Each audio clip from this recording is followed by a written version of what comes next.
Okay, thank you. Good morning, everyone.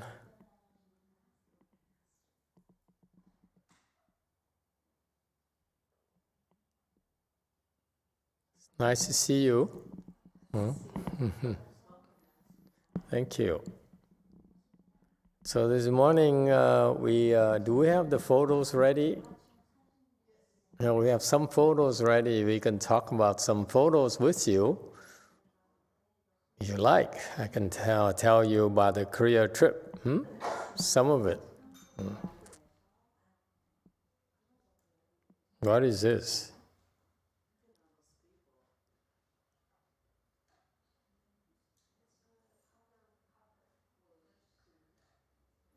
Are we going in chronological order or events or what?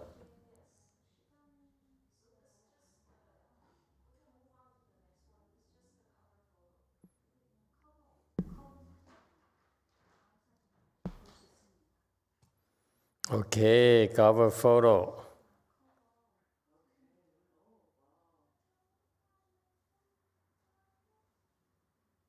We actually lecture? Oh, yeah. Okay, so let me tell you a little bit about my trip to Korea. Okay, I was there for about 5 weeks, over 5 weeks. This trip here actually was very, very productive. I learned so much and accomplished so much in 5 weeks. It's first started by, this is my first lecture here at JMT, Jewel Mountain, the first way place in Korea that we opened and a couple of years ago. And this is the first time I was there personally, and these are the people who attended. You recognize Bom Hyun Sunim here? And look how happy he is.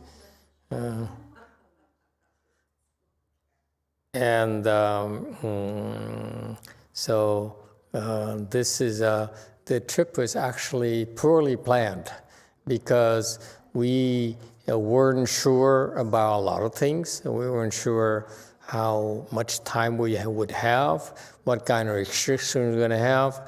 And when I came, I had to wait until April 1st because they relaxed the quarantine requirement. So I had to delay my departure day by a few days so that I could avoid being cooped up, quarantined for 7 days. Okay, and then we weren't sure about when we were planning this. We weren't sure about how much we could do. So basically, the objective was just to go there and spend some time with our people. They've been coming to the temple. So this is the first time ever we talk. We wanted to make sure that we speak Dharma and train our people. So actually, quite a few of them came, and most of them are from Seoul area. Okay.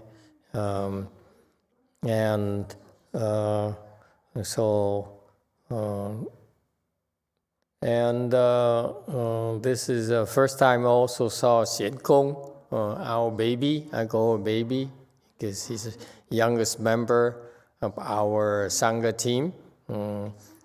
She came there for a few days to do meditation, and then she fell in love with the temple and the Dharma, and she decided to shave her head. And Master Z there in the back.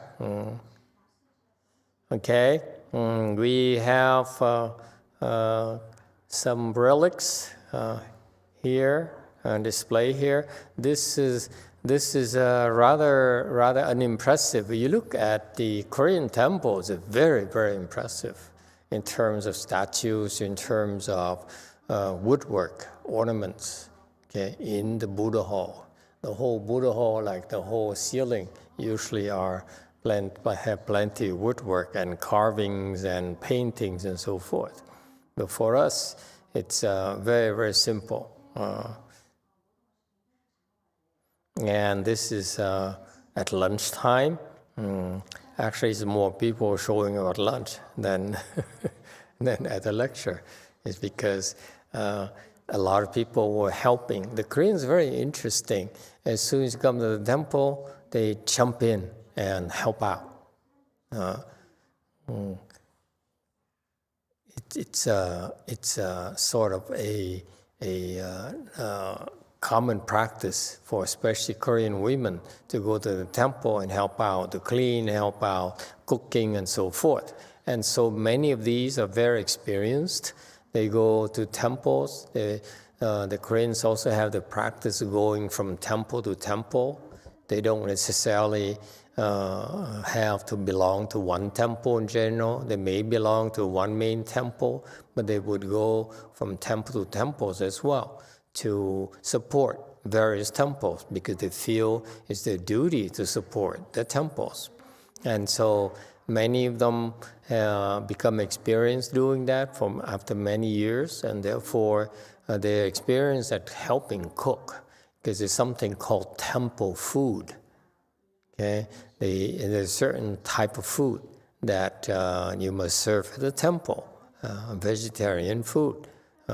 And so these people are very experienced helping cook temple food, you will. So you see a good number, like several of them would help out in the kitchen.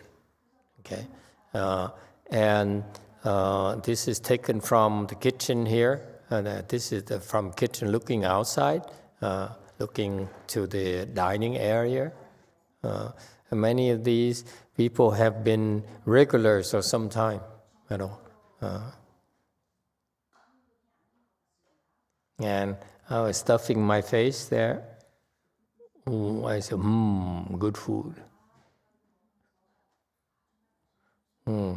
And this is what we typically eat for a meal. Okay, maybe for that day, maybe you can recognize some of the stuff here. This is Korean curry. It's very good. By the way, Korean curry, they don't use coconut milk at all, unlike the way we make it here in the US. No coconut milk. Korean grapes, they're big. I saw some Korean grapes at the H Mart. They're huge like this. You know how much it costs at H Mart for something like this? In H Mart, it's about $28 per pound. Korean food is very, very expensive and very good quality, by the way. The strawberries are strawberry season there. It's just delicious. It melts in your mouth. Okay, so this is in Korea. It costs only like $10. Okay, but here in H Mart it costs $30. I saw it. I wanted to try it. I said, no, I'm not going to try. I'm going to wait until I go to Korea. It's cheaper and it's fresher too. Okay. And you have these, the Koreans also are crazy about these buns here made of red beans. I don't know what this is, some sort of root. This is kimchi. Our kitchen manager is famous for her kimchi. This is the dumplings, the fried dumplings. And this is Chung Yin Sunim's favorite. I don't know what's the name of that, ladies. You know, the round thing. Huh? Tteokbokki. Okay, dokbokki. Some kind of dog. Not dog? Okay. It's a rice roll, rice cake, cooked in spicy sweet sauce. Chung Yin Sunim is crazy about this. He has cravings for it, so he cooks for it himself. Okay. And then lotus roots, and this is mountain potatoes. Very, very, very medicinal. Very, very good for you. Okay. So you see, you notice that there's no fried food. Very rare to see fried food. Okay, this is not even fried. Okay, so very, very lean food. That's why we ate a lot, but didn't gain much weight. May have lost like 5-10 pounds. Too much work. Okay, and there was last few days I got there. It was we are at the Cherry Blossom. This is on the way to the radio station at the city. We live. Our temple is in the boonies, so we're just half an hour from the city, nearest city, and this is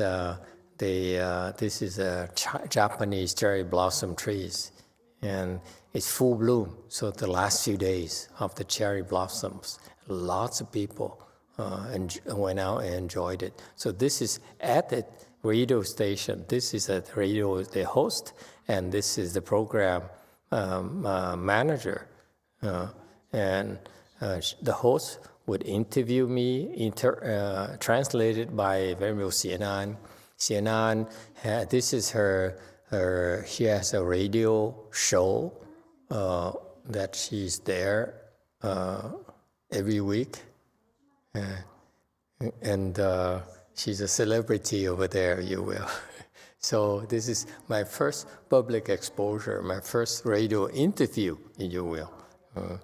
And I'm impressed. This lady here is her voice is beautiful. Yeah. And then after that, we went to, because it's in the city, Zhongzhou City, a rather smaller city. We went to the tea shop that Xienan hangs out, and the owner serves us tea. Okay. And so they went through this. We were there for an hour, and she served different kinds of teas, leading to the pu'er tea. Okay.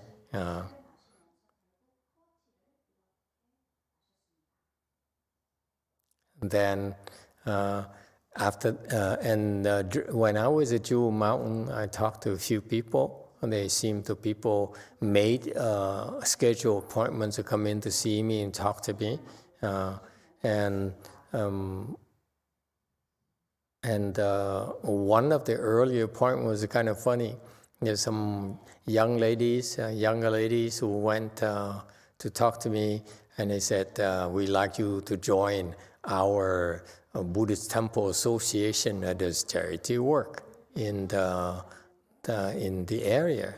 And so I chuckled. I said, "I'm sorry, but we don't do charity work. We're too busy." I'm so sorry. I felt so guilty. And she said, "Oh, the temple is around our area, and this is at the Bundang, the second branch. Bundang, they have associations of Buddhist temples in that whole area where they did a lot of charity work. This is what a lot of Korean Sunims, Korean monks and nuns do. And so they formed this association. They elected a Sunim as a lead, as a head of the association, and so forth. So they want to invite us to join the association and introduce ourselves to the community. So I said, "I'm sorry, we don't do that. Typically, we don't do that." I was so embarrassed because they seemed so sincere, and we didn't want to come across as arrogant or anything. He wanted to blend in as our objective. But later, someone told me that, it's funny because the Sunims who really are not cultivating, really don't do much, that's when they do a lot of charity work. Otherwise, they just don't have time. So anyway, also this is the Buddha Hall in the 5th floor, and see, it's more or less filled up. Very small for American standards. This is in Seoul. That's at Jewel Kong. We moved to Jewel Kong after a few days in the JMT. And we did the Dharma assembly here, the Sunday Dharma assembly at Jewel Kong. Well, we did the Pure Land Dharma assembly. See, and we have regulars here, but some are new because of my coming to Korea. So they heard of me and they're curious, so they came. And then we also lectured, give a lecture in the afternoon. In the morning, it's up in a Buddha hall on the 5th floor, and this is our 2nd floor lecture hall, Chan hall, if you will. So I lectured in the afternoon on the Avatamsaka Sutra. Okay, and look at all these people present. Quite a few people, and they showed up really because they're curious about me.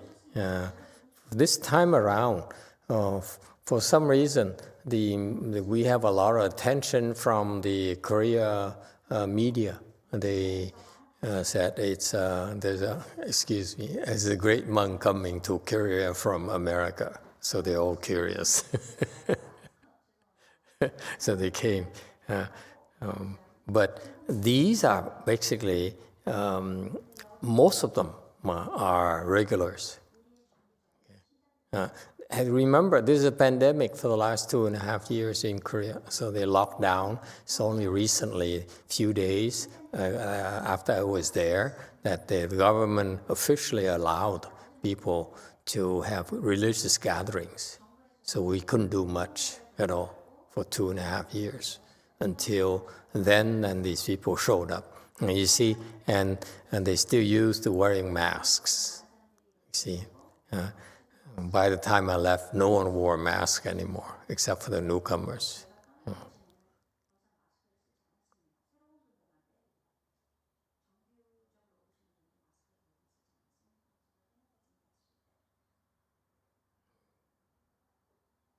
Okay, as a group photo at Jewel Kong, quite a few people that day, more so than here at Wei Mountain Temple.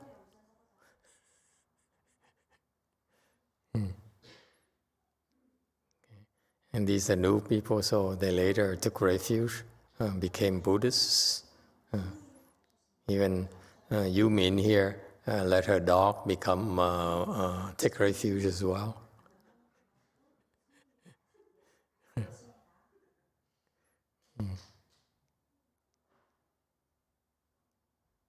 And then we made it a point to go around and share our Dharma with the Korean temples where we're invited. And so we were invited to Bodok Son 1, okay, where Xienan teaches meditation once a week there. So the abbot invited us over, so there's something like 40, 50 people showed up, and so we meditated in Buddha Hall, and then we lectured, we gave a talk. Okay, so this is the abbot here. Okay. And don't be fooled, most of these people are my groupies. They follow me everywhere. Okay, so maybe like 10 people are new, they are local here, but most of them are from our regulars. Okay, actually it's every single event around that I did publicly, they all came to ask questions, as if they can't seem to ask enough questions yet, so they kept on asking more and more and more questions.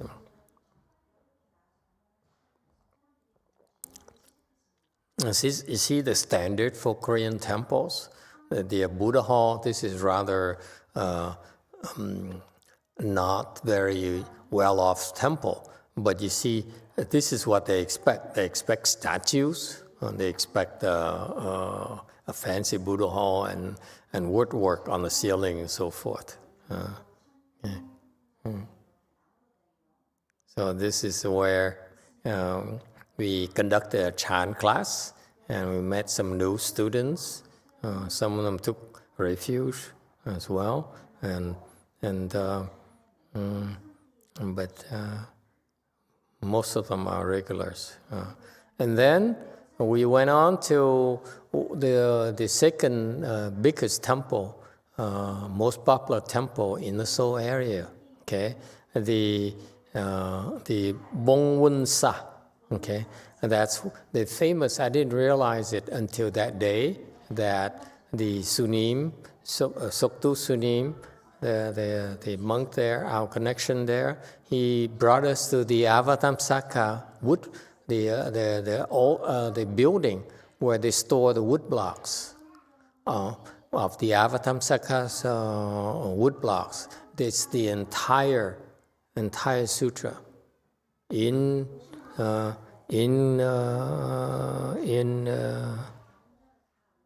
Korean.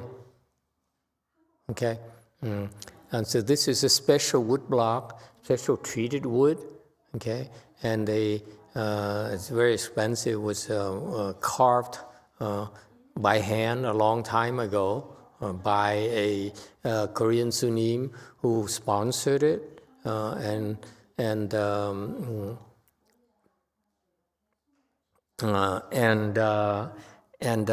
they have to treat it every year, needing to do some special treatment to preserve the wood. Okay, so this is really a treasure, and this helped explain to me why this temple became such a big deal in Korean Buddhism. You see, so this is important. Because the concept here is that when these people go to the temple. The Koreans go, the Buddhist disciples or the visitors go to this temple, Bongwon-sa here, and let's say they make a donation and they support the temple, giving $10 or something, sponsoring a lantern, many lanterns. Koreans love lanterns. That's how they support the temples. They go and sponsor a lantern. Okay, the things, the lotus lanterns, they hang on the ceiling. You see these names. This is how they support the temple. Okay, adorn the way place, if you will. And so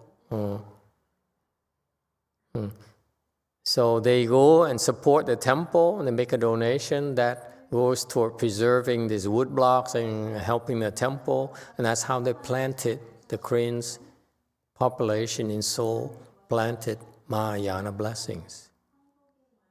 And that's why they're ready for us. They're ready for American Mahayana. They have the blessings already. That's why they're very receptive. Whatever I talk, we talked about Chan, Pure Land, and so forth, because my trip there at this time here is to promote our approach of Chan and Pure Land parallel practice. And they're very, very receptive. And the requirements for people to be receptive to the Dharma is that they have Mahayana blessings. When your blessings run out, your Mahayana blessings run out, you will not be able to learn Chan anymore. You will not be able to take advantage of Mahayana Dharmas anymore. That's the way it is. Okay? So the Korean Sunims are so clever. This Korean monk a long time ago decided to carve these wood blocks and store it in the temple. The temple back then was real small. It's nothing at all. And it grew, and it kept on growing to be this big nowadays. It's one of the most popular temples in Seoul. The other temple that's more popular is the headquarters of the Jogye order, which is the biggest Buddhist organization that this temple also belongs to. Okay, so was so impressive. So this is how they help their followers, their disciples, plant Mahayana blessings. Okay, so it's heavily visited. So that's why the Koreans in general, in Seoul, are very, very interested in Mahayana teachings. Wherever we went, it's no surprise. Amazing. And then the government is so big already, and the government spent $500,000 doing because it's right in the middle of Gangnam, which is a very popular area, okay, for both business and for entertainment at night, for the young people in particular. So this temple is in the Gangnam area, which is a very, very desirable, very expensive, and so big already. And so the government, so it has a lot of visitors. The government is spending a lot of money every year to support the temple because those wood blocks are considered to be national treasures, and therefore they get money from the U.S., from the Korean government to spend towards preserving this wood block and protecting these wood blocks. On top of it, they also, the government also spent like $500,000, okay, to do a walking trail around the periphery of the temple. So that's what we did. After lunch, which is very, very nice lunch, we walked around that trail, okay. And this is the vista point. This is where the photo, there's a Kodak, the Kodak spot. And this is where we got our picture taken. See how adorned we all looked.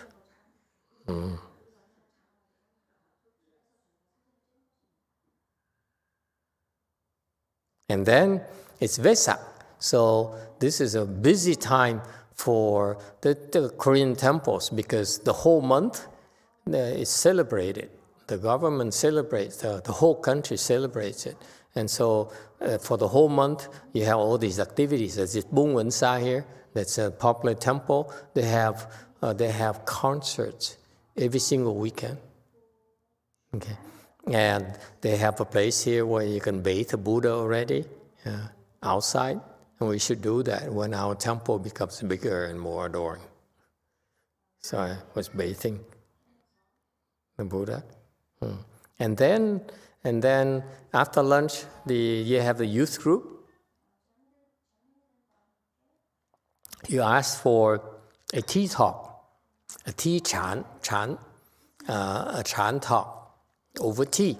So the temple has a tea shop. So we took over a corner, and we taught maybe 10 people.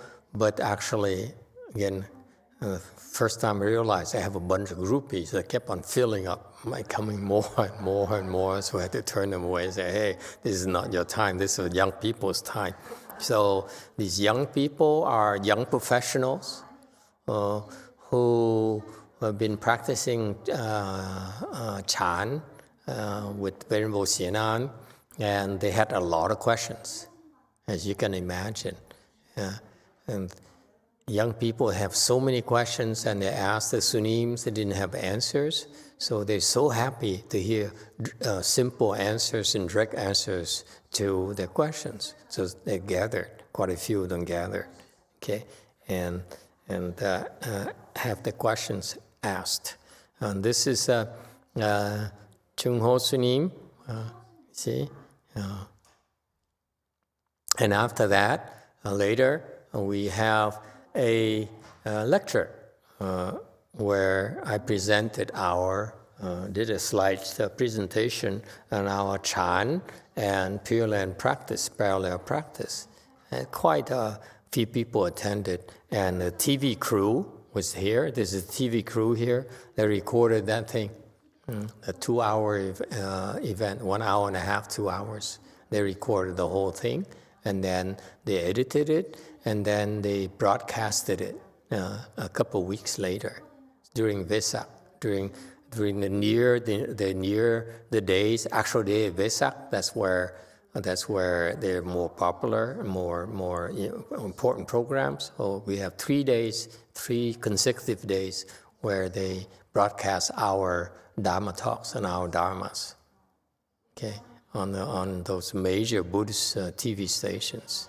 They have TV stations, they have radio stations. Korea is very Buddhist, very heavily supported.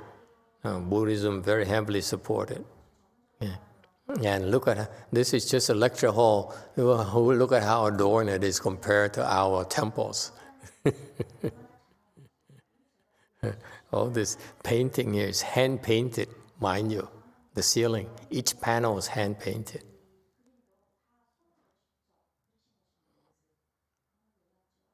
So pretty.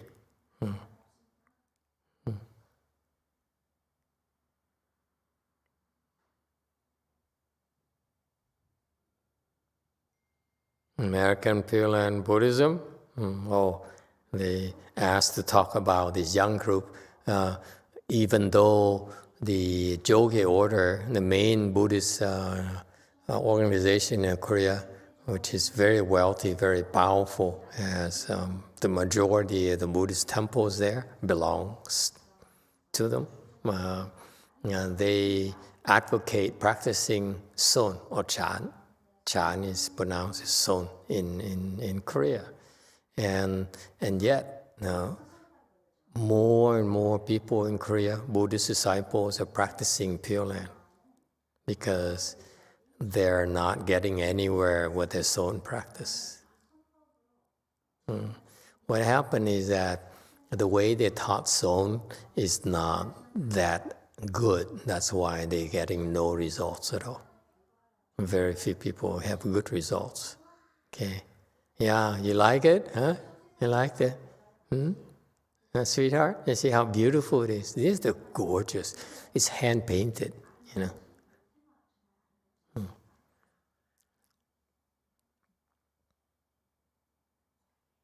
And then after that, they asked for, the young group asked for, because they have people who have to prepare for the Vesak event at the city.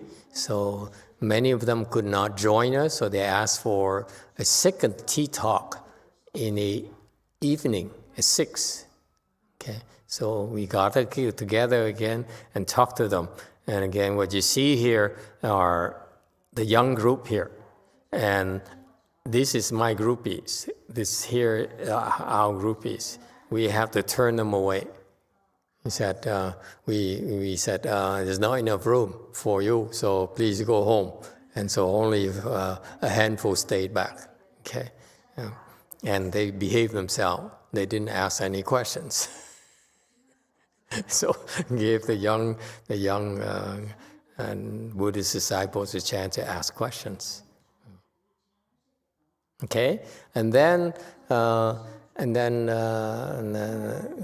we were later invited to a temple next to the royal palace, okay, centrally located in Seoul, and the temple have the statues of Medicine Master Buddha and the 2 bodhisattvas attendants, the moonlight and sunlight bodhisattvas, mahasattvas. So it's the first time I was able to bow to Medicine Master Buddha and the 2 great bodhisattvas.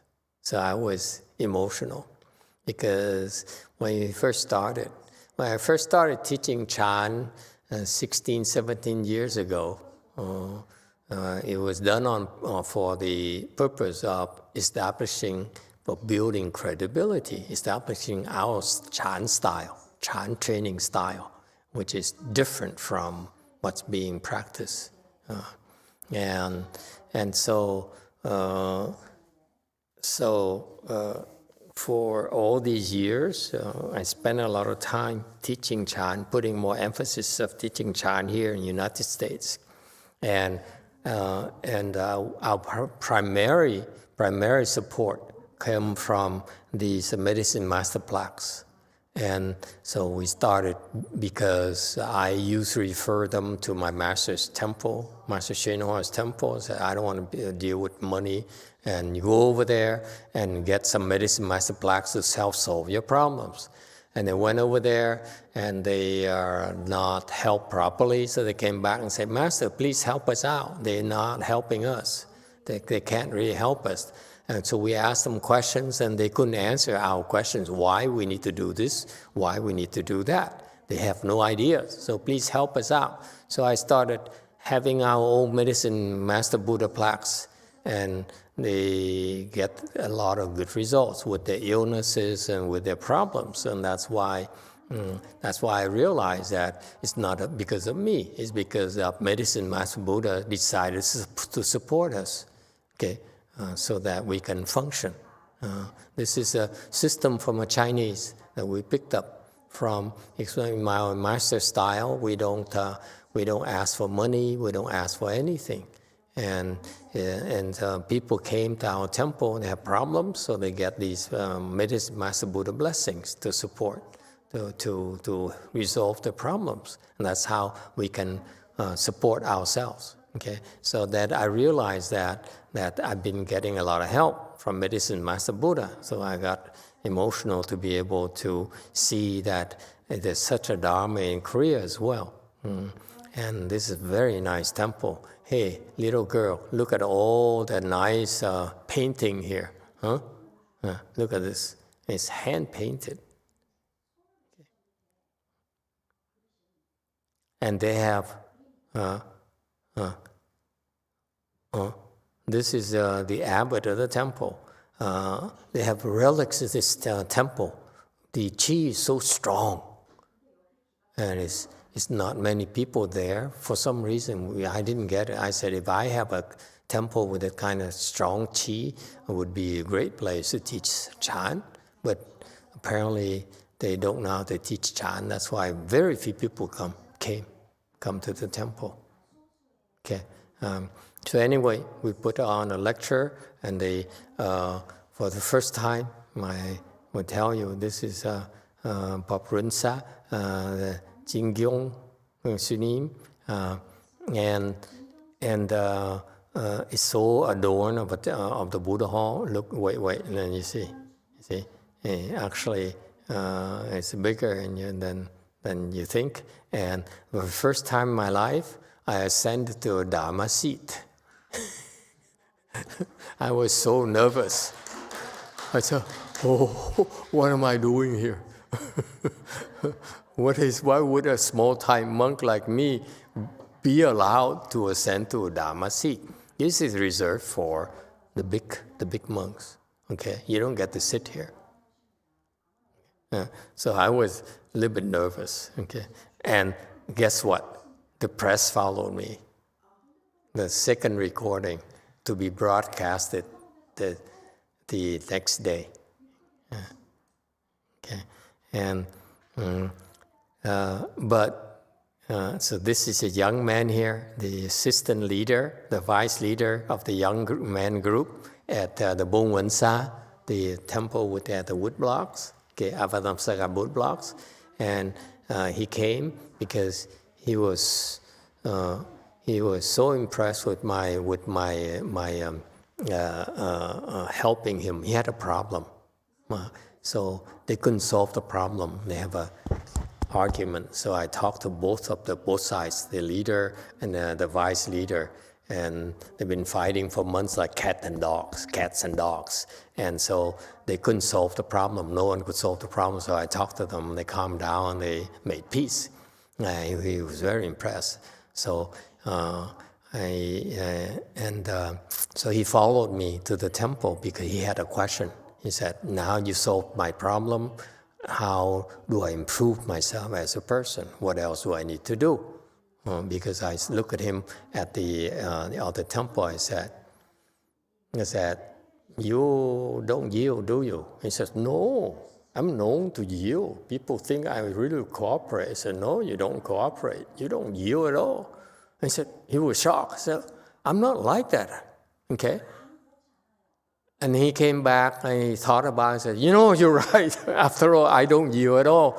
And I couldn't believe it. The first time anyone ever told me that I didn't yield.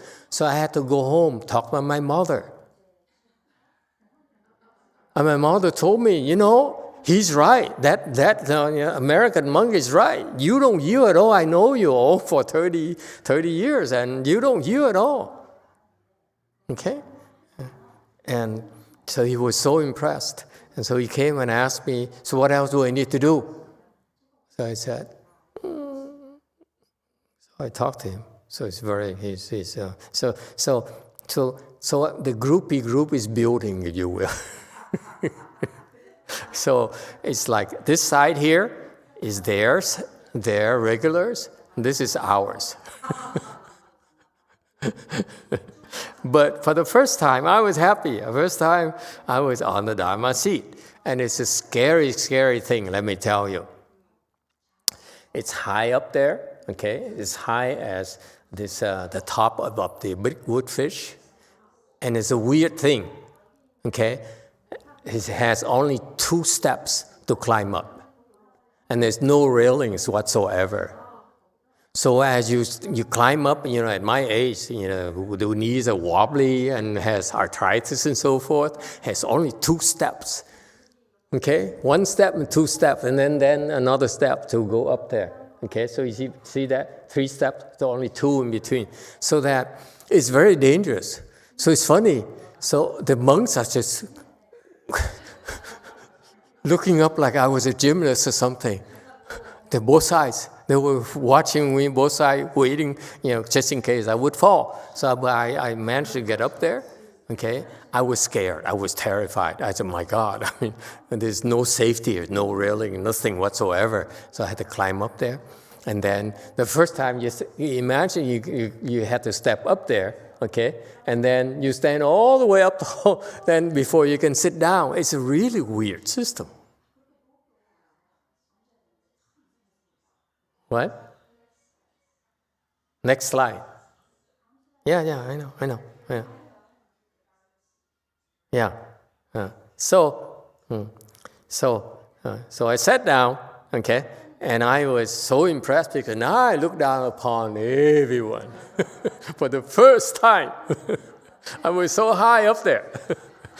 It's a nice view, let me tell you. Because everyone had to look up. Significantly, it has to be like this, So I liked it. Again, lanterns everywhere. And these are very elaborate, hand-painted panels. Expensive stuff. Okay, and all around behind me, the altar is all hand-painted with special paint that would last, like they crushed the shells, whatever, so they would last forever. It's a long, long time, okay? And so I was very happy talking and looking down. This Buddha hall here, the chi is incredible, so strong. I loved it, okay? And also, for the first time, I have a choir.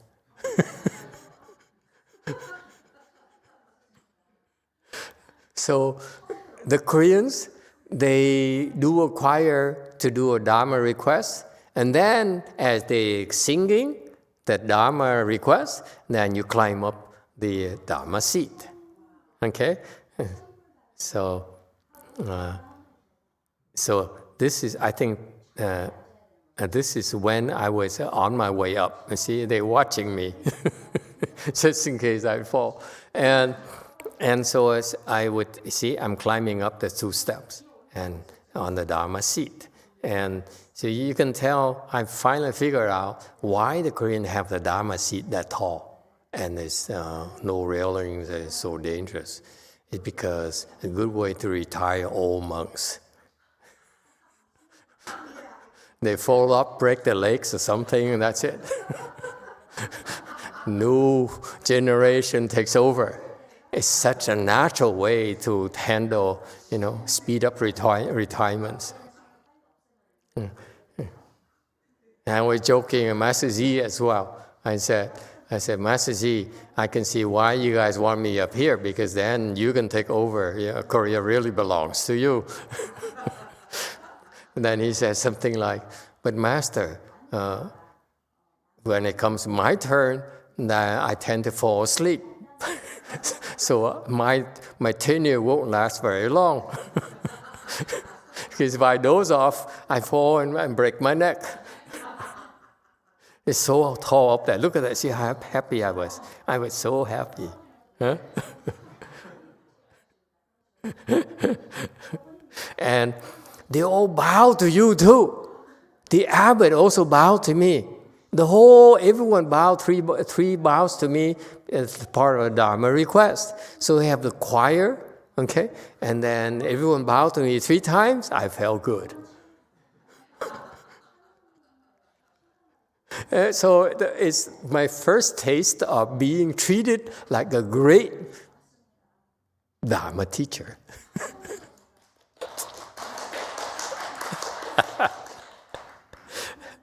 And to my dismay, the TV crew followed me. So I was planning on saying the same thing as the other temple, but no! I had to come up with something else on the fly. But I was in a good mood, didn't bother me. Okay? And then after that, we went to this, we traveled to Busan. Okay, the other, Seoul is up north, okay, near the border with North Korea. And Busan is at the tip of the peninsula. Okay, so it's about 4-hour drive. And on the way, we stopped by this temple here because it has the known relics of Shakyamuni Buddha. Okay, beautiful. This is one of the oldest temples in Korea. Very strong chi too.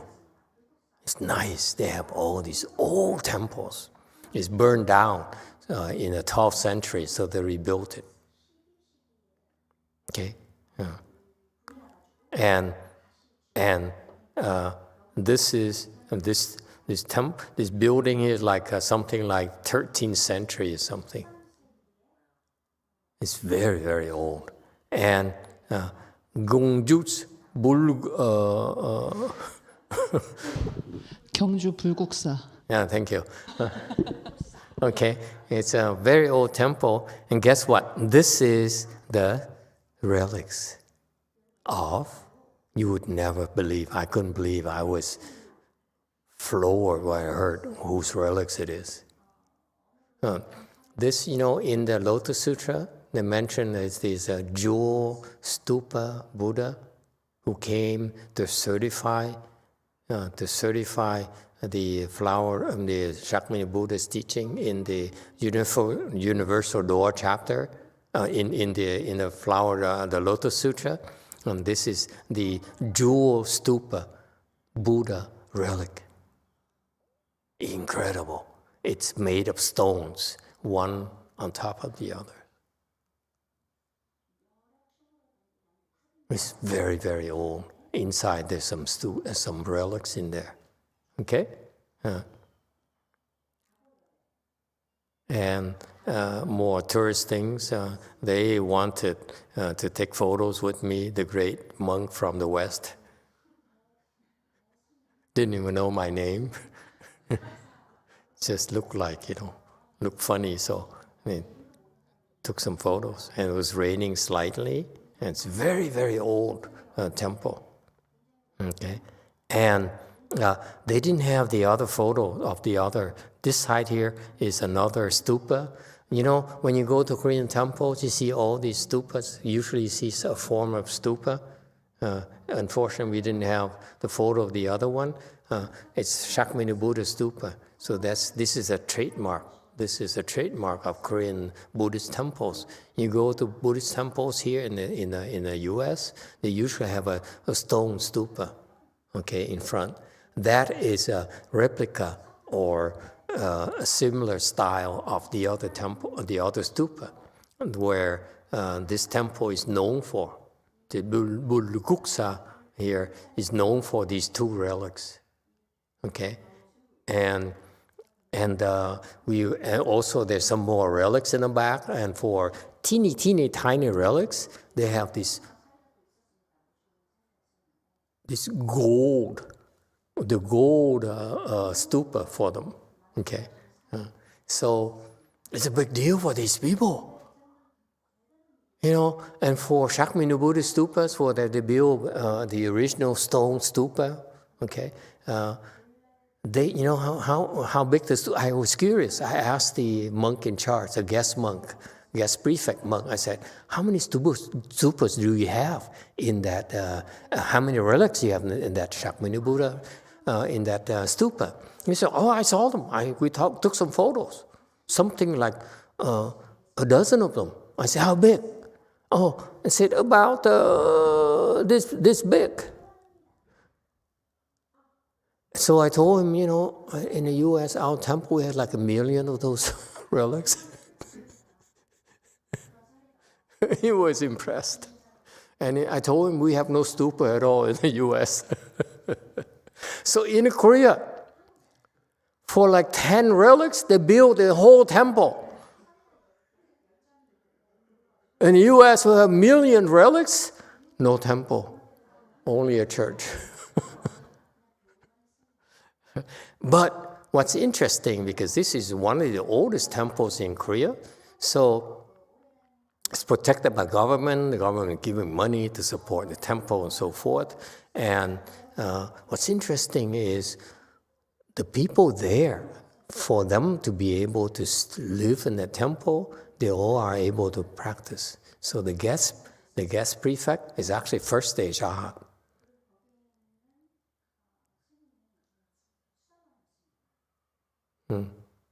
So anyway,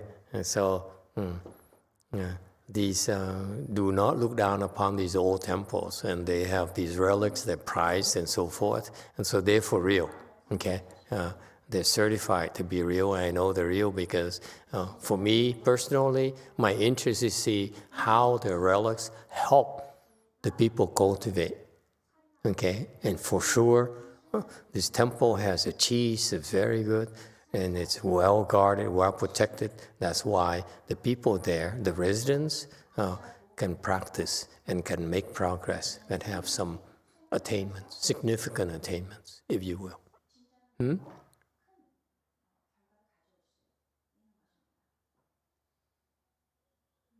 That's so interesting to me. Why they get a lot of support. Okay. And they have smaller buildings. They are not like us here. They have many small buildings, and each one. This one here is the 1,000 hand and eye Wan Yin temple, and then one for Earth Store, one for Medicine Master, and so forth and so forth. Okay, and I don't know what I was doing here. Oh, hugging a tree.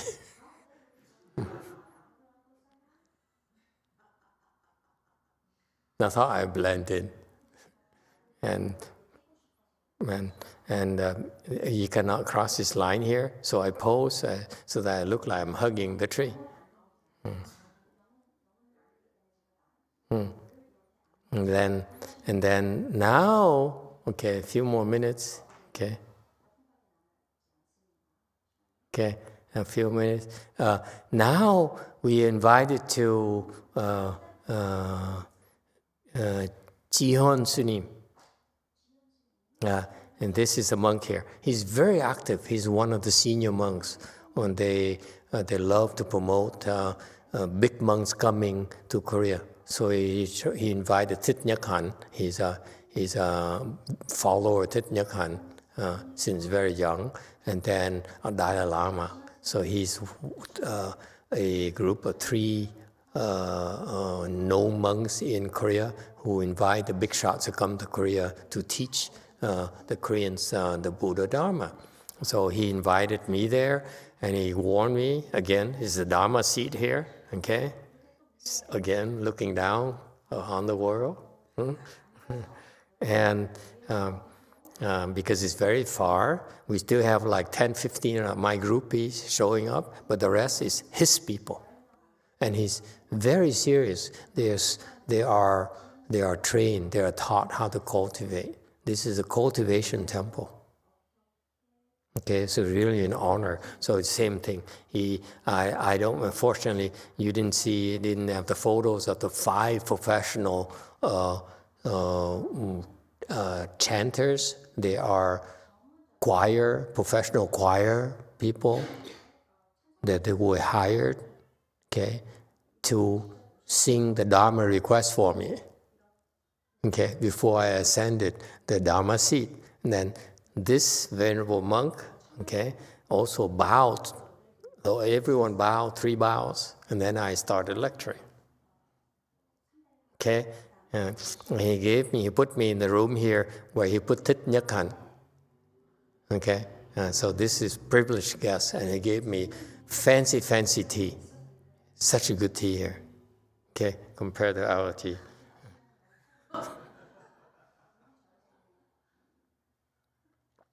And he was very respectful the whole time. I couldn't understand it, you know. And do we have the video of me and him walking side by side as well later? You didn't load it up? So he spent so much time with us, okay? This is a greeting here. He brought us to the room here reserved for the the big shots only, the big monks, okay? And this is their sutras. And then this is the Dharma seat, okay? See, Dharma seat here. And then